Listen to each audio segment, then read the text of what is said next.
इस कार्यक्रम के पुण्यार्जक हैं माता पिता श्रीमान रूपचंद जी जैन, श्रीमती कमला जैन, दिनेश जैन, रेखा जैन, दिवेश जैन, दिशा जैन, गंगवाल परिवार, प्रवासी मुंबई, निवासी ब्यावर।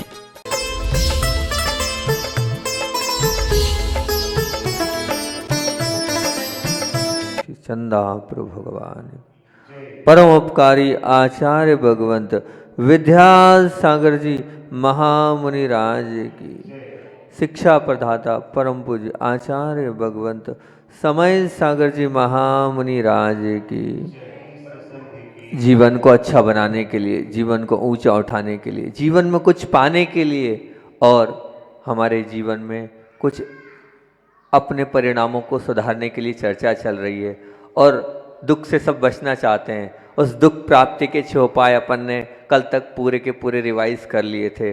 कौन कौन से दुख प्राप्ति के 6 उपाय हमने 6 दिन में वो 6 उपाय आपको याद करा दिए।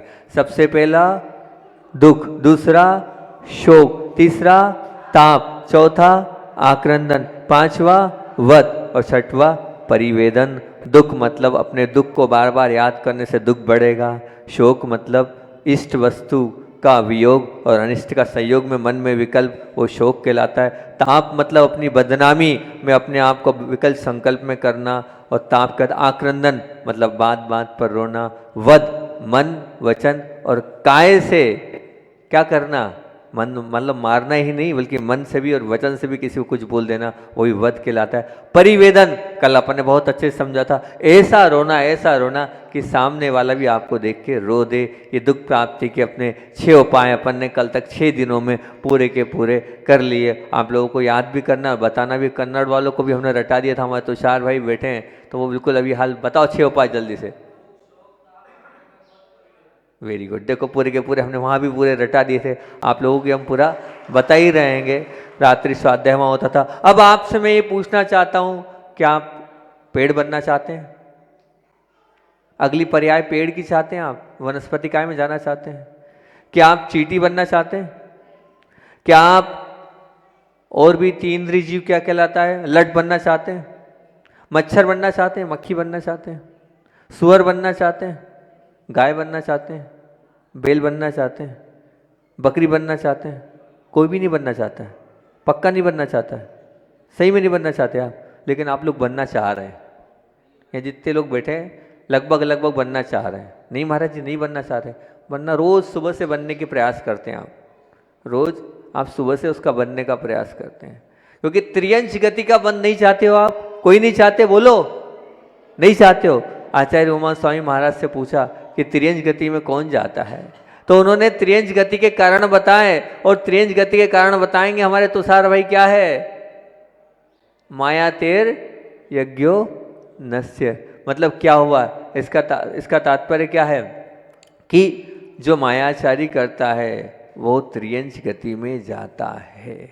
मन, वचन और काय की कुटिलता जब जब भी रहेगी, आप त्रियंश आयु का बंद करोगे। मन में कुछ, वचन में कुछ और काया में कुछ होगा तो आपको त्रियंश गति के बंद का कारण होगा। आप ये निश्चित मान के चलना। अब आप दिन रात अपने आप को अलग प्रस्तुत कर रहे हो। कैसे अलग प्रस्तुत, इसकी सीधी सच्ची परिभाषा बता दूं क्या है?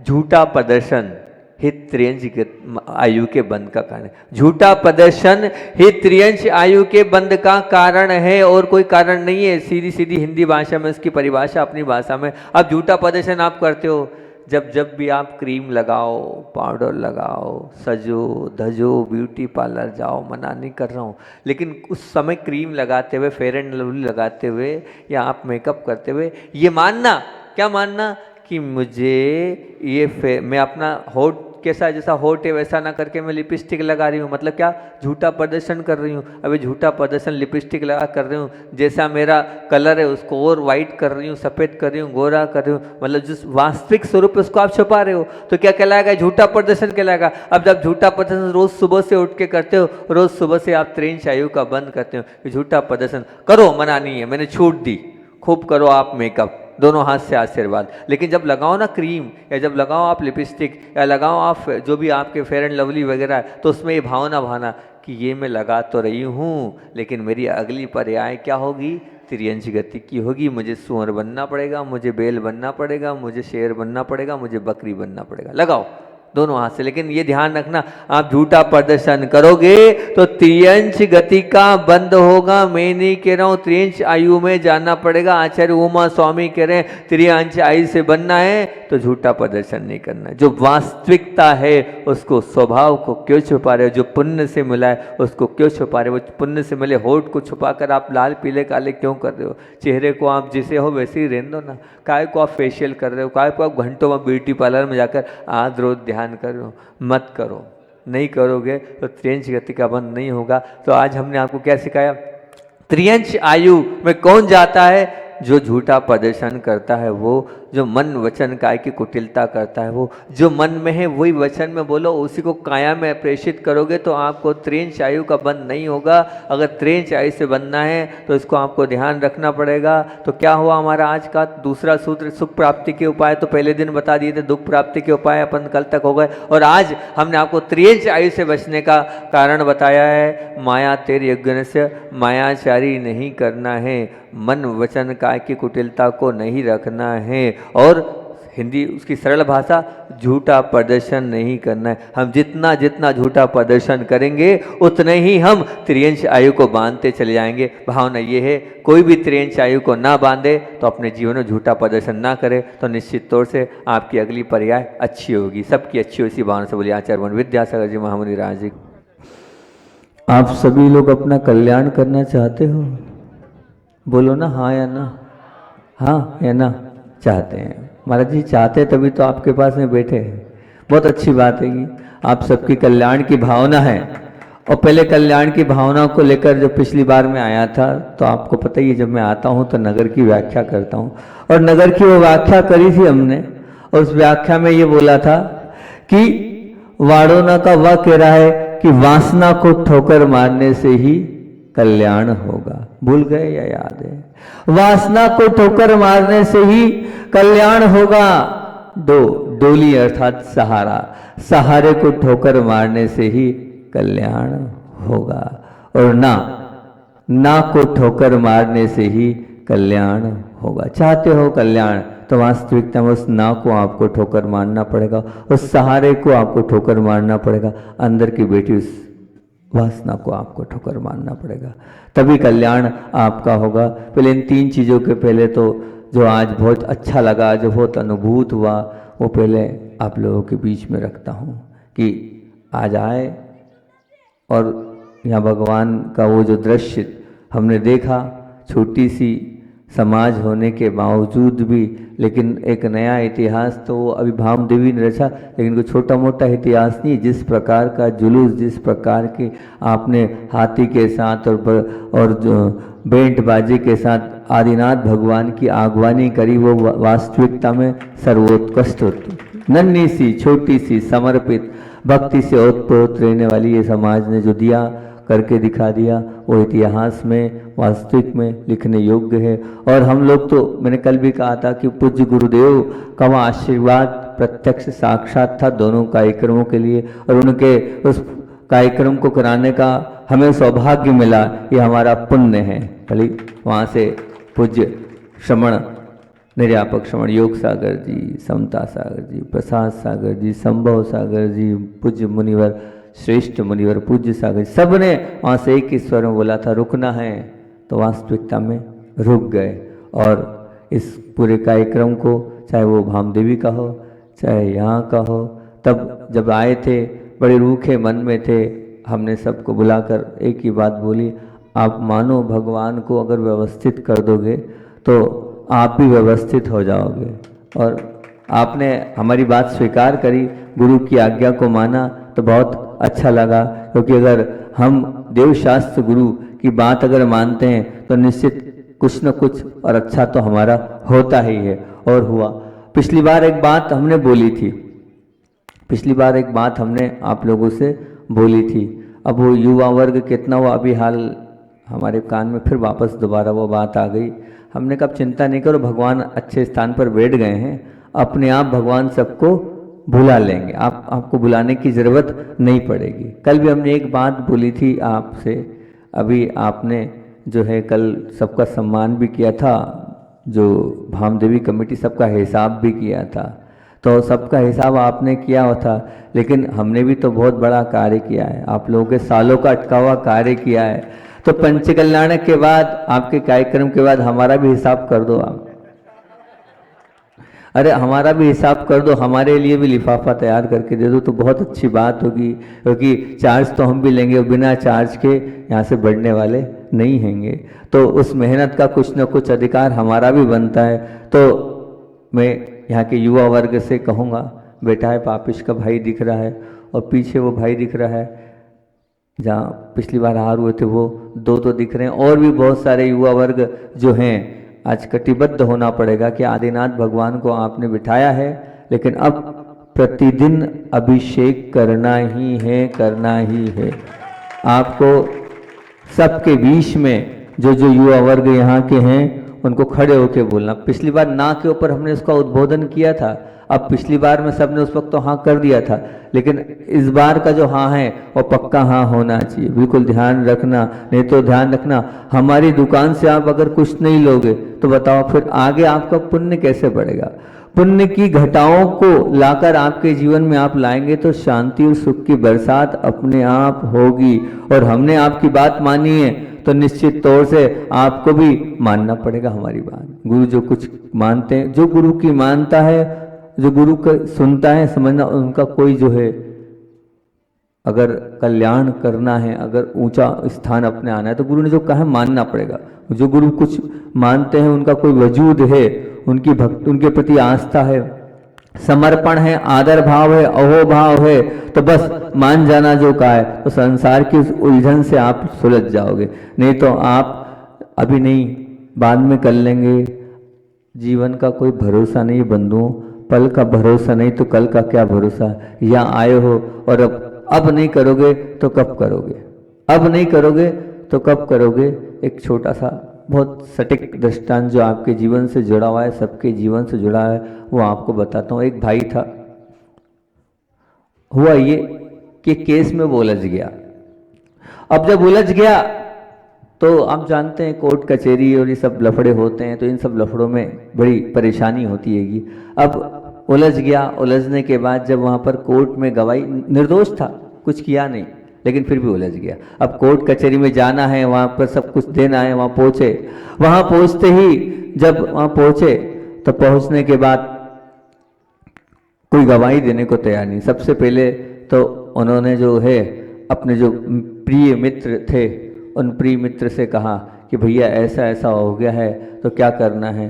तो जो प्रिय मित्र था उसने कहा भैया ऐसा है कि मेरे पास बिल्कुल समय नहीं है, मैं क्या करूं, आपके साथ मैं नहीं जा सकता हूं, चाहता तो हूं लेकिन नहीं जा सकता हूं। अब बताओ, जिसके लिए सब कुछ किया वो ऐसा कर देगा तो ठीक है, कोई बात नहीं। अब जो दूसरा मित्र था वो मिला, उससे कहा ऐसे ऐसे उलझ चुका हूं। तो उसने कहा देखो भैया एक बहुत अर्जेंट मीटिंग है, मैं इतना कर सकता हूं कि आपके साथ वहां तक कोर्ट तक चला जाऊंगा, कोर्ट के आगे मैं नहीं जा सकता क्योंकि मुझे इतनी बजे जो है जाना है। ठीक है, उससे लगा कि देखो कहीं कुछ भी कोई साथ नहीं दे रहा, जिन लोगों के लिए सब कुछ किया मैंने वो लोग मेरे मित्र वर्ग साथ नहीं दे रहे। गया कोर्ट में, गवाही हुई, गवाही होने के बाद एक तीसरा मित्र खड़ा हो गया वहां आकर, और उसने कहा, वो बोला अरे आप, हाँ चिंता मत करो मुझे सब मालूम है, चिंता मत करो मुझे सब मालूम है, कोई साथ दे या ना दे मैं तुम्हारे साथ खड़ा था, खड़ा हूं और खड़ा रहूंगा। सच्चा मित्र तो वही है ना जो साथ दे, सच्चा मित्र तो वही है ना जो आपके साथ खड़ा हो जाए, और वही उस वक्त जब आप बहुत ज्यादा परेशानी में, उसको ही सच्चा मित्र कहते हैं। वो खड़ा हो गया और उसने गवाही दे दी, गवाही दे दी और उसे निकाल दिया। बंधुओं ये सब कहानी आप लोगों की है, ये आप लोगों की कहानी में आप लोगों के बीच में रख रहा हूँ। मैं कहानी ये बोल रहा हूँ, क्या बोल रहा हूँ, क्योंकि ये जो आप पूछो मित्र कौन थे, जब आपका मरण होता है तो मरण होता है तो जो आप रुपया पैसा संपदा जो आपने इकट्ठी करी है ना वो वहीं रह जाएगी, साथ नहीं जाएगी, वहीं की वहीं रह जाएगी। और दूसरे वो कोर्ट तक कौन छोड़ने गया, वो जो है ना वहां तक, कहाँ तक, शमशान घाट तक घर परिवार वाले छोड़ने जाएंगे, उसके आगे कोई नहीं छोड़ने जाए। तीसरा मित्र कौन था, तो तीसरा मित्र कौन था, तो वो थी आपका वो भगवान देव शास्त्र गुरु के प्रति जो आपने भक्ति करी वो आपके साथ जाएगी।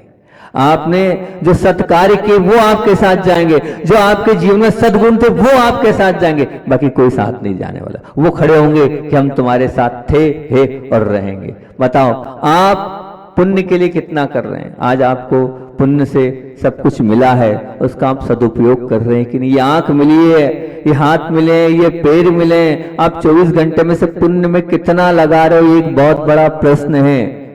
विचिंतन करना, मंथन करना कि जब जिससे आप कुछ लेते हो तो उसी को लौटाते हो, तो पुण्य से लिया है तो पुण्य को ही वापस लौटाना चाहिए।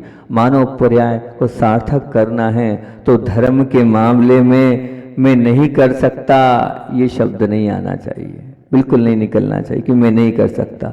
देखता हूं ये शब्द नहीं होना चाहिए। होगा तो करूंगा ये बात नहीं होना चाहिए। प्रयास करूंगा ये अपने मन से बिल्कुल निकाल देना, बिल्कुल कोशिश करूंगा ये भी शब्द नहीं होना चाहिए। मुझसे नहीं होगा ये सब बोलकर आप, ये सब सोचकर आप अपने स्वयं के पैर पर कुल्हाड़ी मार रहे, अपना स्वयं का बुरा कर रहे हैं, धर्म के मामले में नहीं। और जीवन में जो गुरु की बात नहीं मानता है, गुरु की बात टालता है, तो बहुत ध्यान रखना वही संसार में अटका है, वही संसार में अटकते हुए वो किसको बुला रहा है? वो पाप में अटक कर उससे रिश्ता और उससे फरिश्ता बना रहा है। इसलिए नहीं कह रहे हैं घुमाओ नहीं, नहीं तो संसार में हमेशा घूमते ही रहोगे। और गुरु को घुमाया तो समझना संसार में घूमना कभी तुम्हारा कम नहीं होगा, निश्चित मान के चलना नहीं होगा। ये बात आप लिख के रख लेना।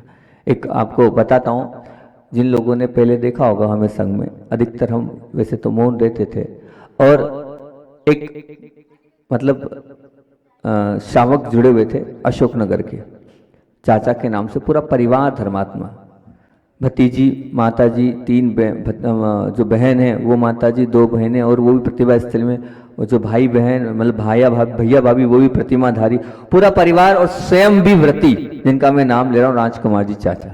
सुनना बहुत आप लोगों को के बीच की बात आप लोगों से कर रहा हूँ मैं, कि हमने उनको कहा भैया जी वैसे हम बोलते नहीं है लेकिन बोल रहे हैं, आपको प्रतिमा ले लेनी चाहिए। हमको आपने निकाला और आप वहीं उलझे हुए हो, आप वहीं उलझे हो, आपको प्रतिमा ले लेनी चाहिए। अभी तक आप कुछ कल्याण, तो उनके शब्द थे कि महाराज जी मैं प्रतिमा नहीं, मैं सीधे मुनि बनूंगा, मैं प्रतिमा नहीं, मैं सीधे मुनि बनूंगा। एकदम सत्य रियल घटना आप लोगों के बीच में रख रहा हूँ। तो मैं बहुत समझाते रहा, मैंने कहा हम आहार करने नहीं आएंगे, तो बोले भले ही मत आना। पूरे ये कहानी चलती रही, पूरे डोंगरगढ़ 5 महीने हो गए, 6 महीने हो गए, हम लंबा समय रुके थे उस वक्त, गर्मी भी और चतुर्मास, 7 महीने हो गए। आखिरी तक यही चलता रहा कि मैं नहीं आऊँगा, वो बोले मैं नहीं लूँगा।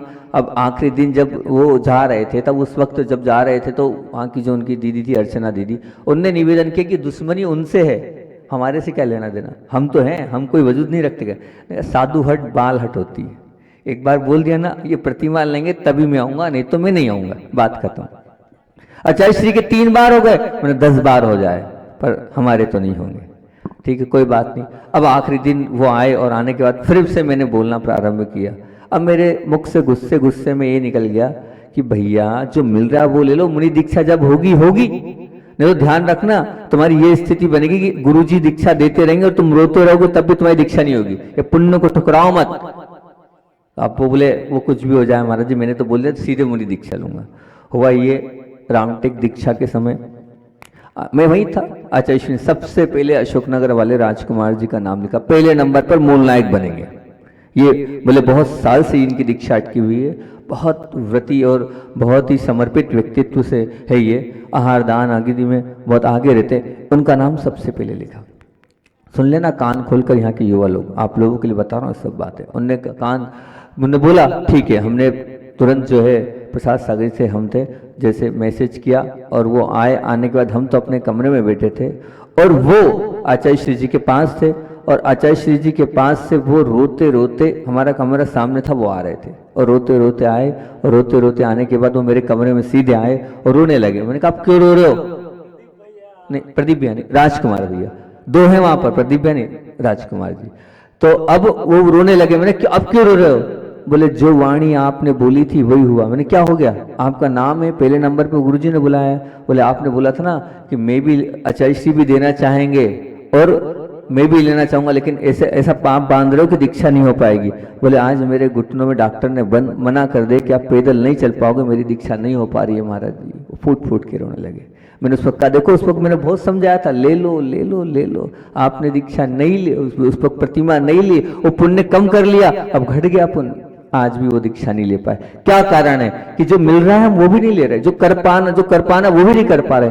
इसलिए यहाँ के जितने युवा वर्ग हैं उनको हम समझा रहे हैं, उनको बता रहे हैं कि जो है उसका सदुपयोग कर लो, नहीं तो बाद में ये स्थिति हो जाएगी कि कुछ भी नहीं कर पाओगे। हो सकता है आंख से देखना बंद हो जाए, हो सकता है हाथ काम नहीं करे, हो सकता है पैर काम नहीं करे, हो सकता है बिस्तर से नहीं उठो आप। जब है सामर्थ्य तो उसका उपयोग कर लो ना, किंतु परंतु क्यों कर रहे हो गुरु की बात में? गुरु मुख से निकला तो मान जाओ उसकी बात को, टालो मत, घुमाओ मत, बार बार उसको ये नहीं कहो मुझसे नहीं होता, ये मत कहो। ऐसे बहुत सारे हमारे एक भाईजान थे, कमलेश भाईजान जबलपुर के, उनको देख के ऐसा लगता था इन्हीं कमरे में अंदर किया, व्रत दिलाया और ये अभी तक कुछ नहीं कर पा रहे। हमने उनसे कहा कि आप भैया प्रतिमा तो ले लो, मुनि दीक्षा मत लो, कोई बात नहीं, ठीक है आपका वैराग्य कैसा है, पर आप कम से कम प्रतिमा ले लो कमलेश भाईजान। तो अब जब ये बात बोली, बात बोलने के बाद उनने कहा, एक शब्द बोला उन्होंने, माँ की समाधि हो जान दो, माँ की समाधि हो जान दो। मैंने उसके पहले आपकी समाधि हो गई तो क्या कर लोगे आप? मैंने कहा क्या भरोसा पल का, वो तो आप मुनि बनने के बाद भी, आप प्रतिमा लेने के बाद भी समाधि कर। नहीं नहीं महाराज जी समझो आप, बहुत जिम्मेदारी है मेरे पे। उन्होंने बात नहीं मानी, क्या पता क्या मुख से निकला, वो पहुंचे एक मेरे बाद खबर है कि हार्ट अटैक में चले गए। समय का कोई भरोसा नहीं है, आप दूसरे की चिंता करो, आप अपनी तो चिंता करो कि आपका क्या होगा, आपका भविष्य क्या आपने लिख रखा है। इसलिए नहीं, हमें अगर ये तन मिला है, हमें ये मन मिला है, बड़ी मुश्किल से तो मन मिलता है, नहीं तो एक इंद्रिय आदि पर्याय में नहीं घूमते रहे। एक इंद्रिय है, दो इंद्रिय, वो कुछ नहीं कर पा रहे हैं। आपको ये तन मिला है, मन मिला है, इसका प्रयोग करो और जितना हो सकता है उतना धर्म करो। यहाँ के युवा वर्ग हैं, अगर गुरु के रूप में स्वीकार कर सकते हैं, और तो कुछ मांग ले रहा हूँ आपसे, कोई धन संपदा तो आपसे मान रही हूँ मैं आपसे, हैं यही मांग रहा हूँ कि कम से कम इतनी सी बात मान लो, भगवान के चरण छूना ही है। अगर गुरु के रूप में मांग रहे हो, मान रहे हो, तो आपको इतना करना ही करना है। करोगे या नहीं करोगे? बोलो तो हाँ या ना में तो जवाब दे भाई। हम जब यहाँ नीचे बैठे तो नीचे भगवान के पास में हमेशा एक ही बात बोलता हूँ, गोल्डन समय मेरा वो होता है जब मैं आत्मा में जाता हूँ। जब सदुपयोग की प्राप्ति की लहर अगर आ जाती है तो मुझे ऐसा लगता है कि मैंने सब कुछ प्राप्त कर लिया। तो आज अभी जब मैं सामायिक में बैठा था तो इतनी अच्छी अनुभूति, इतनी पावरफुल और इतनी एनर्जी वाली ये स्थान है, उस पावरफुल और एनर्जी वाले स्थान को आप उपयोग नहीं कर रहे हो। ऐसा आनंददायी स्थान है, मजा आ गया, आनंद आ गया। सच कह रहा हूं, अगर बाबा का वहां नहीं जाना होता और बुलावा वहां का नहीं होता तो मैं यहां से हटता नहीं। सच कह रहा हूं, हटता नहीं। आज की जो अनुभूति है, जो आज आनंद आया सामायिक में, अलग ही आनंद था। मैंने कहा बहुत अच्छा लग रहा है, लेकिन क्या करें, जाना है इसलिए जा रहा हूं, इस अनुभूति को आपको दे रहा हूं। इसलिए ये अतिशयकारी मंदिर है। ये जो आदिनाथ भगवान है, मामूली मत समझना, आपको मिल गए, आपके पुण्य से मिल गएंगे, तो उनकी आप कीमत और समझो। और अब तीसरे स्थान पर आपने मेरी बात मान के बिठाया है, और आप खुद कह रहे हो कि महाराज जी जब से बिठाया है समाज एक हो गई, भीड़ लग रही है, अब और भीड़ लगेगी। आप लोगों ने हमारी बात मानी, बहुत अच्छा लगा। और आपको बताएं कि कार्य ऐसे नहीं हो जाता है। आपके बुलावे में, एक बुलावे में हमारे आदेश भाई भी आ गए, और तात्या भाई तो शुरू से लगे थे, लगे हैं, और आगे भी आप जब बुलाओगे तब लगे रहते हैंगे। तो ऐसे दोनों भाइयों के माध्यम से ये पूरा कार्य संपन्न हुआ। और एक और बात बताऊं, जब मैं आया था तो ऐसा लग रहा था, जब बाहर आया इतनी गर्मी, और वहाँ एसी में नीचे बैठा था, एयर कंडीशन था वो, लेकिन यहाँ आया, यहाँ आने के बाद क्योंकि देवता लोग हैं ना, जो भगवान के सच्चे भक्त होते हैं, तो आप सब सच्ची भक्ति कर रहे थे, तो अपने आप मौसम ठंडा कर दिया था उन्होंने, बिल्कुल बादल से छा गए थे। ये आप लोगों की भक्ति है, ये आप लोगों की आस्था है, ये आप लोगों की श्रद्धा है। और उस आस्था, भक्ति और श्रद्धा के कारण हम जो मांगते हैं निश्चित तौर से वो सब कुछ मिलता चले जाता। भगवान नहीं देते हैं। आपको एक बात अभी बता दूं, ये आदिनाथ भगवान अतिशयकारी, ये भूल जाना, आदिनाथ भगवान अतिशयकारी बिल्कुल भी नहीं है। अगर भगवान देते और भगवान लेते तो वो भगवान नहीं, झूठे हैं वो भगवान। हमारे भगवान वीतरागी होते हैं, वो देते लेते नहीं है, वो कुछ करते नहीं है। तो फिर महाराज जी मंदिर जाना बंद कर दें? नहीं, मैंने ये नहीं बोला है। भगवान अतिशयकारी नहीं है, आप लोगों की आस्था अतिशयकारी है, आप लोगों की भक्ति अतिशयकारी है, आप लोगों का अहोभाव अतिशयकारी। आपको विश्वास तो होना चाहिए कि गुरु ने हाथ, मैंने तो दे दिया, मैंने मेरा काम कर दिया देखे, लेकिन आपको मेरे आशीर्वाद पर विश्वास होगा तब तो आपका काम होगा। जब आपको ही मेरे आशीर्वाद पर विश्वास नहीं है तो कहाँ से काम होगा भैया? काम होना ही नहीं है। आपको होना चाहिए कि नहीं, हमने से महाराज जी ने बोल दिया है, हमने प्रभु के सामने विनती प्रार्थना करी है और करने की जरूरत नहीं है। वहां तो हम माथा टेकेंगे तो अपने आप भला होते ही चले जाएगा। क्योंकि एक ही बात मैं आपसे बोलता हूं, हालांकि पूरा युवा वर्ग तैयार हो गया एक ही बार में, नहीं तो मैं इसमें 3 बात बोलता हूं। 3 बात बहुत ध्यान से सुनना। एक है सत्यमेव जयते, एक है सत्यमेव जयते, एक है श्रममेव जयते और एक है पुण्यमेव जयते। एक है सत्यमेव जयते, एक है पुण्यमेव जयते और एक है श्रममेव जयते। तीनों चीज को समझना। अगर आप धर्मात्मा बनना चाहते हो तो धर्म कहाँ है? जिसके जीवन में सत्य है वही धर्मात्मा है। ध्यान रखना, सत्य के बिना धर्म नहीं चल सकता है। अगर आप धर्मात्मा कहलाना चाहते हो तो आपको क्या करना पड़ेगा? सत्यमेव जयते, ये निश्चित मान के चलना। अब ये तो एक बात हो गई धर्म की। अब आप सब गृहस्थ लोग बैठे हो यहाँ, सब दुकानदारी व्यापार वाले बैठे हो यहाँ और सब अपनी अपनी आपको अपनी इच्छाओं की पूर्ति करना है। अब इन इच्छाओं की पूर्ति करने के लिए क्या चाहिए आपको? तो उसके लिए आपसे एक ही बात बोल रहा हूं, यहाँ क्या है? सत्य तो क्या है? तो बोले यहाँ पर जो है वो पुण्य में उजयते। अगर संसार मार्ग में आप अपना कल्याण करना चाहते हो तो उसके लिए चाहिए पुण्य में उजयते। पुण्य होगा तो आपको आपकी विजय होगी। आप खुद प्रयास करके और आप खुद समझ लेना। मान लीजिए एक ही चौराहे पर दुकान है, उस चौराहे पर दुकान है और एक जैसी दुकान है। एक दुकानदार सुबह 7 बजे खोलता है और रात को 12 बजे बंद करता, और एक दुकानदार 12 बजे आता है और 5 बजे बंद कर देता है। जो 12 बजे आया 5 बजे बंद कर दिया, उसकी सेलिंग, उसकी बिक्री कितनी? लाखों की। उसकी सेलिंग कितनी? लाखों की। और जो बेचारा सुबह से लगा है और रात तक बंद कर रहा है, बोले वह 1000 भी नहीं गिन पा रहा है, 10-20 हजार बांट पा रहा है। क्या कारण है? यहाँ मेहनत ज्यादा, श्रम ज्यादा, पुरुषार्थ ज्यादा वो लगा है उसमें। ऐसा भी नहीं कि कोई दुकान दूसरी जगह, वही मार्केट, वही माल, लेकिन उसका लाखों रुपए की सेलिंग और इसकी लाखों की नहीं हो रही, 10-20 हजार में निपट रहा है। क्या कारण? पुण्य में उजयते। पुण्य में, उसके पास पुण्य है। श्रम से कोई लेना देना नहीं है, पुरुषार्थ से कोई लेना। तो गृहस्थों के लिए श्रम का महत्व बाद का है। सबसे पहले इसका पुण्य होगा तो एक साइन के लाखों मिल जाएंगे। क्या होना चाहिए? पुण्य। ये सरपंच महोदया बनी है, क्या था? पुण्य था तो बन गई, नहीं तो बनती क्या? पुण्य पिछले भाव का है, भगवान की भक्ति, गुरुओं के प्रति आस्था होगी, इकट्ठा किया है कि वो बन गई, पुण्य के सहारे बनी। और पुण्य जब आई वहां पर, अभी हमारे पास भामदेवी में एक ही बात बोला, आपको ये करना है। मेरे मुख से यूं की सिकन जो आ गया, मुस्कुराते हुए, इतना करना है सोधरे में हो जो आ गया महाराज जी। तो मैंने कहा निश्चित तौर से पुण्य ज्यादा इकट्ठा किए, किंतु परंतु माथे पर सलियां, इतनी बड़ी राशि बोल दी उसके बावजूद भी। हाँ महाराज जी बिल्कुल। तो ये पुण्य ऐसे इकट्ठा होता है कि हम कहीं ना नहीं कहें, गुरु के मुख से जो वचन निकला उसमें किंतु परंतु नहीं करें, तभी होगा। और ये हो गई आप संसारियों की बात कि संसारी प्राणी को क्या चाहिए? पुण्य। अब श्रममेव जयते किसके लिए? मेहनत किसके लिए? अगर एक साधक है, एक मुनि महाराज, एक मोक्ष मार्गी है, तो उसके लिए पुण्य की कोई कीमत नहीं। उसको पुण्य कुछ नहीं करने वाला, पुण्य छोड़ना पड़ेगा। श्रममेव जयते, उसको यहाँ धूप में खड़ा होना पड़ेगा, उसको हाथ से केशलूच करना पड़ेगा, साधु को एक टाइम भोजन करना पड़ेगा, अंतराय आएगा तो छोड़ना पड़ेगा, मेहनत करनी पड़ेगी, कष्ट देना पड़ेगा, कष्ट सहना पड़ेगा। श्रममेव जयते साधक के लिए है। साधु बिना श्रम के उसका कल्याण नहीं होने वाला है, और शावक बिना पुण्य के उसका कल्याण नहीं होने वाला है। आपको पुण्य की आवश्यकता है और हमको श्रम की आवश्यकता है। तो आप अपने पुण्य को बढ़ाने का काम करोगे तभी आपका कल्याण होगा, नहीं तो कल्याण नहीं होने वाला है। जीवन का कोई भरोसा नहीं है। हम कुछ कर लें, कुछ ऐसा कर लें जो हमारे साथ जाए। आप समझना, वो जो कहानी आपको मैंने इसलिए बताई है, आपके साथ क्या जाएगा? आपके साथ जो आपने अच्छा किया वही जाएगा। आपने जो इकट्ठा किया है वो नहीं जाने वाला है, वो तो यहीं का यहीं रह जाएगा। जो आपने ऐसा किया है कि वो मेरे जीवन में आगे भी काम आए, वो ही आपके साथ जाने वाला है। ये निश्चित मान के चलना। टोटल लगाओ, आप हिसाब करो, आपने क्या किया जो आपके साथ जाएगा।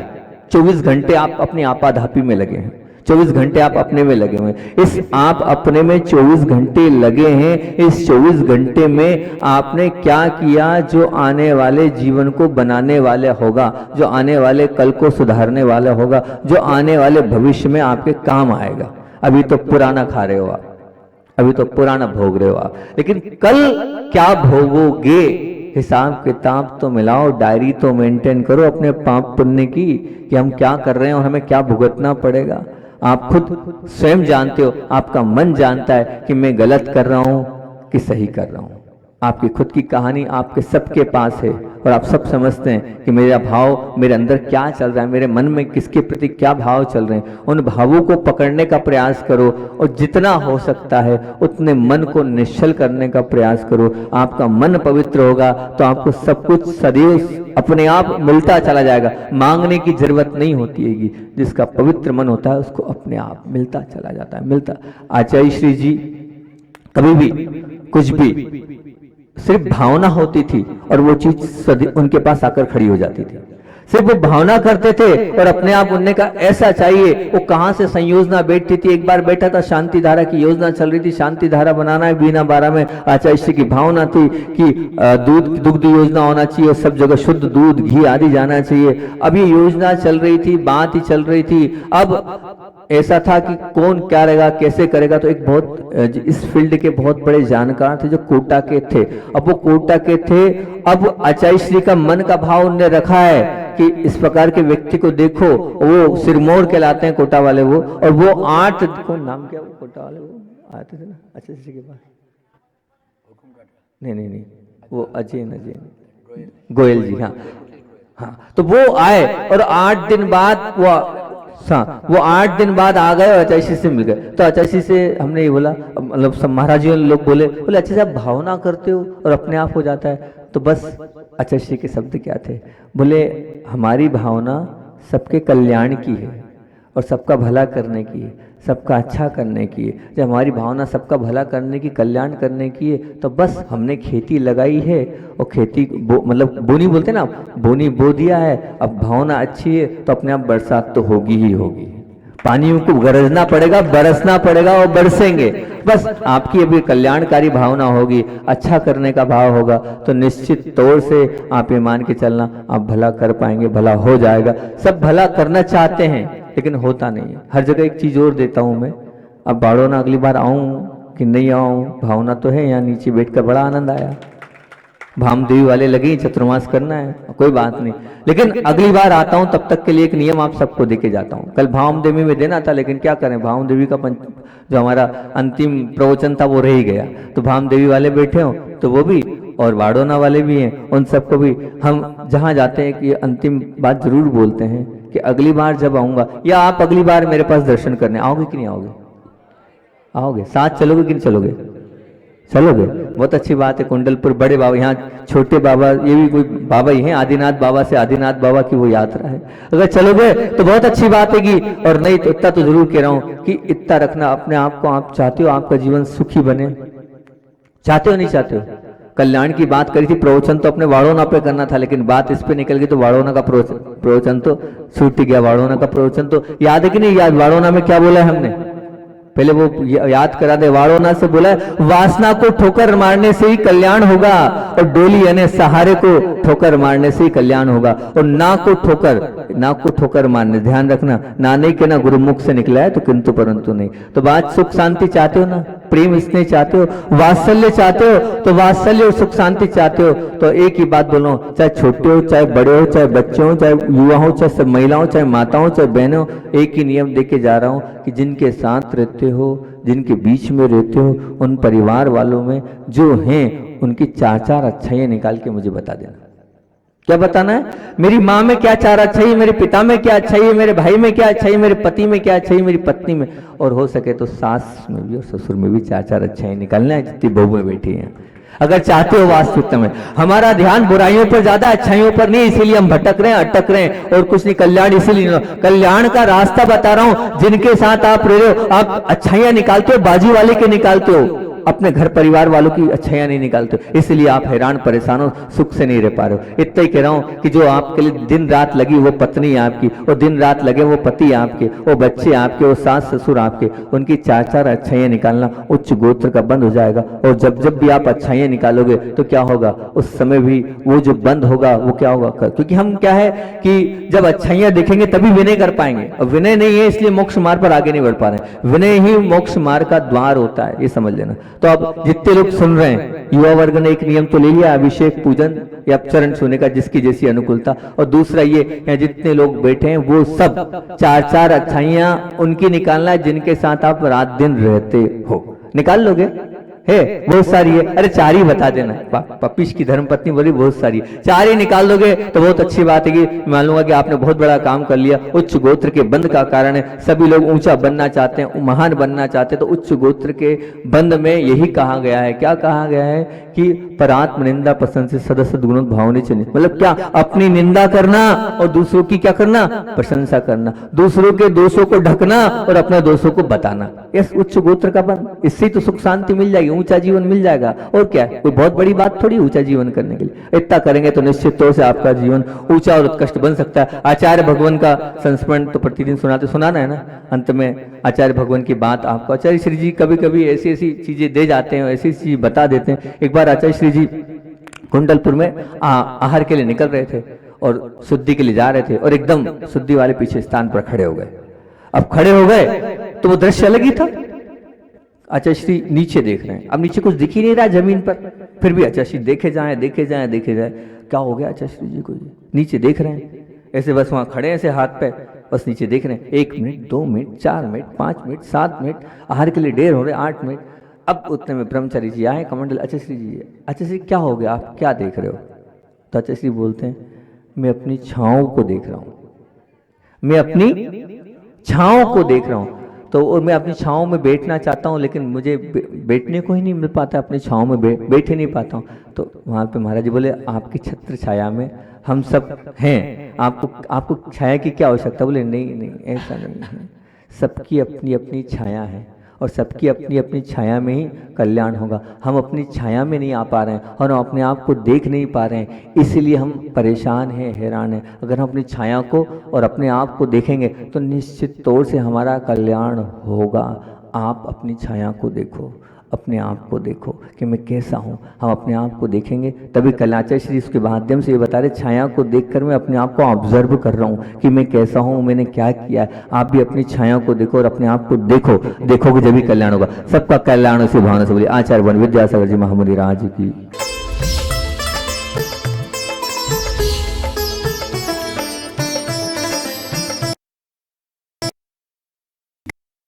माता पिता श्रीमान रूपचंद जी जैन, श्रीमती कमला जैन, दिनेश जैन, रेखा जैन, दिवेश जैन, दिशा जैन गंगवाल परिवार, प्रवासी मुंबई, निवासी ब्यावर।